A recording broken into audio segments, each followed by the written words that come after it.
See, my co-host on our fantasy football show, he says that Mark Collins owned you during the 90s. Did he really? Yeah, I remember dropping one on him to win a football game. He also says that Phil Sims was a better quarterback than Joe Montana. So I get it that he's a Giants fan then. So clearly he has no idea what he's talking about. Exactly. But we had some great battles with the Giants, and I remember playing in that stadium in the Meadowlands. It was tough, very hostile, but we were able to go in there and win some games. Before I let you go, I want to get some predictions, talk to you about this season. Who do you like going into this new season? You got to go back to New England, but they lost a lot of players on defense. But Tom Brady is back in the mix now. You can't overlook Pittsburgh.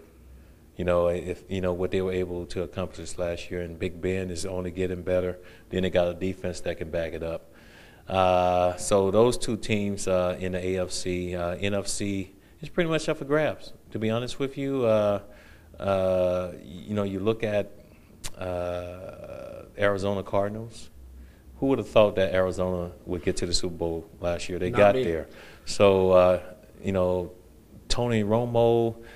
I like their odds better with Terrell Owens, even though he was a big distraction, because now I think the receiver that you got there is Roy Williams, and Roy came from Detroit, and I know he trimmed down, lost some weight, did all that, but I don't think they're gonna be able to pull it off. Green Bay, you got to respect because of Aaron Rodgers, and I think that team is starting to make a move.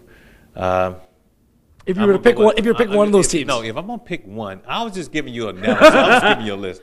I'm going with the San Francisco 49ers because of Mike Singletary and, the type of intensity that he done brought to that organization. And hopefully those players can feed off that. And if they go out there and they play hard, they have a chance because the NFC is up for grabs. You know that you're not playing anymore when you say the San Francisco 49ers, right? I know I'm not playing anymore, but, I think they have some weapons. Frank Gore's going to run the ball like crazy.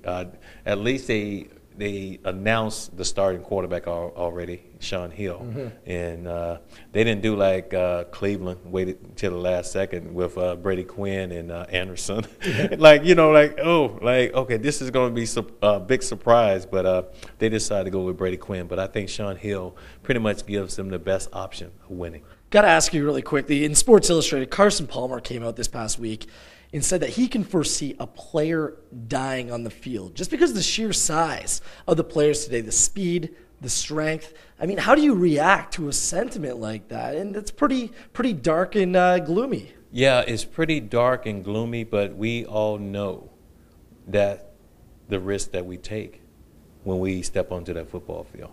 From day one, I knew that anything could happen, but I love the game.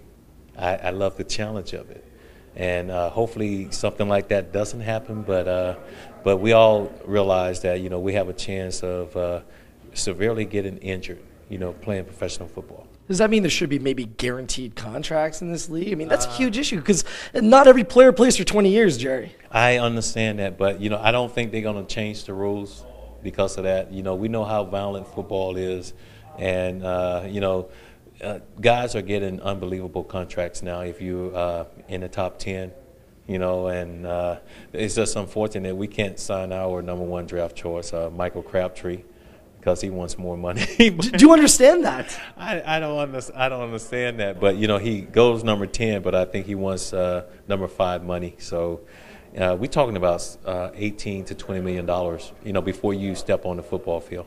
So, but I don't think they're going to change, because how violent the game is, that they're going to give out lucrative, guaranteed contracts like that.